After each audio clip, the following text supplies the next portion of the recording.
Hello students, एक बार ज़रूर ध्यान देना। अगर आप प्रिपरेशन कर रहे हैं एमएससी एंट्रेंस की, लाइक बीएचयू या सीयू सीईटी या और भी बहुत सारे एमएससी के एंट्रेंस हैं, तो आपके लिए अनअकैडमी की तरफ से बहुत अच्छी एक चीज़ है। अनअकैडमी प्रेजेंट करते हैं revamp revision for BHU and CU CET. ये केमिस्ट्री, फिजिक्स, मैथमेटिक्स और बायोटेक्नोलॉजी में है।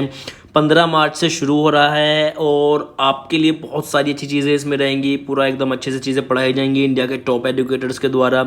आपको इसमें बहुत सारे बेनिफिट्स मिलेंगे। आपको टाइम से सारी चीज़ें मिल जाएंगी, जैसे कि sample paper, quiz, mock test, सब कुछ मिल जाएगा। आपकी प्रिपरेशन बहुत अच्छे से हो जाएगी। आप अपना एग्ज़ाम इजीली क्वालिफाई कर सकते हैं। तो अगर आप अनअकैडमी का प्लस मेंबरशिप लेना चाहते हैं तो आप वो भी ले सकते हैं। प्लस मेंबरशिप लेने के लिए आपको जो है मेरा रेफरल कोड यूज़ कर सकते हैं, चॉक टॉक 10। आपको एडिशनल 10% डिस्काउंट मिल जाएगा। प्लस मेंबरशिप के बहुत सारे बेनिफिट्स हैं। आपका रेगुलरली सारा सिलेबस आपको कवर हो जाएगा। जितना भी आपका मटेरियल है वो मिल जाएगा आपको। आपका जितने भी आपके क्विज़ हैं, मॉक टेस्ट हैं, वो सारी चीज़ें आपको मिल जाएंगी। तो बहुत सारे बेनिफिट्स हैं, ले सकते हैं आप। चलो अब वीडियो में आगे चलते हैं। हेलो एवरीवन, आज मैं आप लोगों को पढ़ाने वाला हूँ अपॉर्चुनिस्टिक माइकोसिस और सिस्टेमिक माइकोसिस के बारे में। बेसिकली ये फंगल इन्फेक्शन होता है। माइकोसिस का मतलब क्या होता है? An infection which is caused by a fungi. Fungi से जितने भी इन्फेक्शन होंगे हम उन्हें माइकोसिस बोलेंगे। ओके, तो बेसिकली दो तरह के इन्फेक्शन होते हैं, अपॉर्चुनिस्टिक माइकोसिस और जो है सिस्टेमिक माइकोसिस। तो इस वीडियो में हम दोनों ही के बारे में बात करेंगे। इनके क्या क्या इनके क्लिनिकल फीचर्स होते हैं, इनके पॉजिटिव एजेंट क्या है, इनका ट्रीटमेंट क्या है, इनका डायग्नोसिस क्या है, इन सब चीज़ों के बारे में बात करेंगे। तो सबसे पहले शुरू करते हैं अपॉर्चुनिस्टिक माइकोसिस से। ये ऐसे इन्फेक्शन होते हैं जो फंजाई द्वारा होते हैं। वह फंजाई जो हमारी बॉडी का हिस्सा होती है, मगर बॉडी का इम्यून सिस्टम कमजोर पड़ने पर उल्टा बॉडी पर अटैक कर देती है। देखिए, जो नॉर्मल फंजाई है वो ह्यूमन बॉडी के ऊपर रह रही है, ऐसी कंडीशन को बोलते हैं मतलब human normal flora, microbial flora of human body. मतलब कि ह्यूमन बॉडी के ऊपर रहती है, लेकिन जब अगर हमारा इम्यून सिस्टम कमज़ोर पड़ जाए तो ये फंजाई जो थी हमारी बॉडी के ऊपर हमला कर देगी, और उस कंडीशन में जो इन्फेक्शन होगा उसे बोलेंगे हम अपॉर्चुनिस्टिक माइकोसिस। इसके दो एग्जाम्पल मैंने यहाँ पर लिखे हुए हैं। कैंडिडा एल्बिकन है, एक फंजाई है, उससे जो बीमारी होती है, इन्फेक्शन होता है, उसका नाम है कैंडिडोसिस या कैंडिडायसिस भी बोलते हैं उसको। और दूसरा है एस्परजिलस फ्यूमिगेट्स, इससे जो इन्फेक्शन होता है उसको बोलते हैं एस्परजिलोसिस।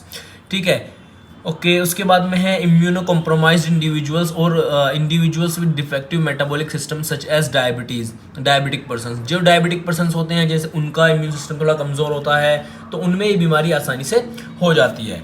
उसके बाद चलो अब देखते हैं, यहाँ से शुरू करते हैं हम एस्परजिलोसिस से।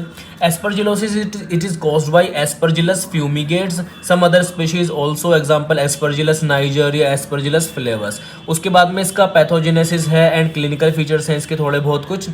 एलर्जिक, देखिए इसका जो पहला क्लिनिकल फीचर है वो है एलर्जिक ब्रोंकोपल्मोनरी एस्परजिलोसिस। इसमें क्या होता है, एस्परजिलस स्पीशीज के स्पोर्स को इनहेल करने पर कई बार हाइपर सेंसिटिविटी रिएक्शन हो जाती है। हाइपर सेंसिटिविटी रिएक्शन जो है वो इसमें दो तरह की हो सकती है, हाइपर सेंसिटिविटी रिएक्शन 1, टाइप 1 और टाइप 3। तो टाइप 1 से एस्थमा की प्रॉब्लम हो जाएगी। सबसे इंपॉर्टेंट बात एक और आपको यहाँ पर बताऊँ, ये एस्थमा नहीं पढ़ा जाता है, अस्थमा नहीं पढ़ते हैं हम इसको, एजमा पढ़ा जाता है, एजमा। तो एजमा की प्रॉब्लम हो सकती है और एक्सट्रिंसिक एल्विलाइटिस की प्रॉब्लम हो सकती है। तो ये कॉमन चीज़ें थी। उसके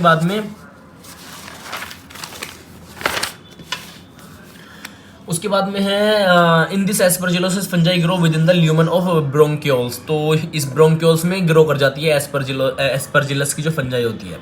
after that we have second clinical feature देगा एस्परजिलोमा। एस्परजिलोमा में क्या होता है, कई बार ओल्ड ट्यूबरक्लोसिस की वजह से लंग कैविटी में फंगल बॉल की ग्रोथ हो जाती है, जिसे कोलोनाइजिंग एस्परजिलोसिस कहा जाता है। इस तरह की इन्फेक्शन से हेमोप्टाइसिस हो जाता है। हेमोप्टाइसिस का मतलब है खांसी के द्वारा या खांसी में खून आना। जब हम खांसते हैं तो उसमें खून आने लगता है, उस कंडीशन को बोलेंगे हेमोप्टाइसिस। तो वो एस्परजिलोमा में हो जाती है। उसके बाद surgical removal becomes necessary for this type of fungal growth. अगर ऐसा कुछ कंडीशन बन जाती है तो उसका सर्जरी उसकी इंपॉर्टेंट हो जाती है, कंपलसरी सर्जरी बन जाती है। उसके बाद में है हमारा इन्वेजिव एस्परजिलोमा। इन्वेजिव वर्ड जहां पर भी आएगा हमारा उससे मतलब रहेगा कि ब्लड स्ट्रीम में एंटर कर रहा है इन्फेक्शन। तो इस इन्फेक्शन को पहले पेशेंट को निमोनिया होता है, फिर इन्फेक्शन ब्लड स्ट्रीम में उतर जाता है, दूसरे ऑर्गन्स को भी इन्फेक्ट कर देता है। जैसे कि अब ब्लड में पहुंच गया तो ब्रेन, किडनी, हार्ट किसी को भी इन्फेक्ट कर सकता है, और इस तरह का इन्फेक्शन बहुत ज़्यादा जानलेवा होता है। उसके बाद डायग्नोसिस की अगर बात करूं एस्परजिलोसिस की, तो कई बार जो है डायरेक्ट माइक्रोस्कोपिक इसका एग्जामिनेशन भी होता है, जिसमें कि हमें माइक्रोस्कोप के माइक्रोस्कोप में सेप्टेट, हाइलिन, हाइफे नज़र आते हैं। या फिर इसमें क्या करते हैं, इसका स्पेसिमेन अगर हम देखेंगे बनाएंगे तो इसमें क्या करेंगे, सैंपल में फंगल ग्रोथ की जो डिटेक्शन को जानने के लिए किस स्पेसिमेन बनाया जाता है 10% पोटेशियम हाइड्रोक्साइड में। उसके बाद इंपॉर्टेंट चीज़ें हैं आपका सेरोलॉजी। सेरोलॉजी में क्या रहेगा, इसका कुछ जैसे कि टेस्ट होते हैं, एलाइजा, इम्यूनोडिफ्यूजन, इस तरह के टेस्ट इसको कंडक्ट किए जाते हैं इसका इन्फेक्शन को पता करने के लिए। नेक्स्ट आगे मूव करते हैं अब हम अपना इसके ट्रीटमेंट के ऊपर। ट्रीटमेंट में क्या है, ट्रीटमेंट में सबसे पहले तो treated with intravenous amphotericin B, ये मेडिसिन है। यहाँ से इनको आप याद रख लेना, कुछ ऐसे भी एग्जाम में क्वेश्चन पूछ लिए जाते हैं कि एंटी फंगल एजेंट्स के नाम बताओ, एंटी फंगल ड्रग्स के नाम बताओ। तो एम्फोटेरेसिन बी है, इंट्रावेनस फॉर्मुलेशन ऑफ एजोल्स हैं, एजोल्स में बहुत सारे ड्रग्स आते हैं जैसे कि वोराकोनिजोल है, इट्राकोनिजोल है, एटसेट्रा। अब आगे चलते हैं हमारा सिस्टेमिक माइकोसिस के ऊपर। सिस्टेमिक माइकोसिस में क्या होगा, fungal infections which are deep and not restricted to superficial areas. Human body के ऊपर तक ये सीमित नहीं है, ये ह्यूमन बॉडी के अंदर तक हो जाते हैं इस तरह के इन्फेक्शंस और बहुत खतरनाक होते हैं। They are caused by fungi which are mostly soil saprophytes.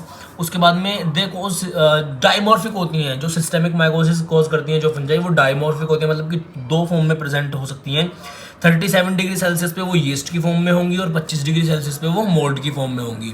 और इनके एग्जाम्पल हैं हिस्टोप्लाज्मा कैप्सुलेटम और ब्लास्टोमाइसिस डर्मेटाइटिस। फिर उसके बाद में है एग्जाम्पल ऑफ सिस्टेमिक माइकोसिस का ब्लास्टोमाइकोसिस। ये इनके पॉजिटिव एजेंट के नाम थे जो कि सिस्टेमिक माइकोसिस कॉज करते हैं और ये इनसे कॉज की हुई बीमारी का नाम है ब्लास्टोमाइकोसिस और histoplasmosis. Treatment of systemic mycosis में आपका क्या आएगा, इसमें आएगा liposomal amphotericin B is used for severe invasive disease. उसके बाद ओरल एजोल्स हैं जैसे कि फ्लूकानाजोल है, is used for less severe infection and surgery में भी used for pulmonary and cutaneous lesions. तो आई थिंक आपको ये समझ में आ गया होगा, एग्जाम में आप लिख के आ सकते हैं, तो काफ़ी सही रहेगा। आज की वीडियो में इतना ही, मिलते हैं नेक्स्ट वीडियो में। लाइक कर देना, सब्सक्राइब कर लेना। Thanks for watching this video.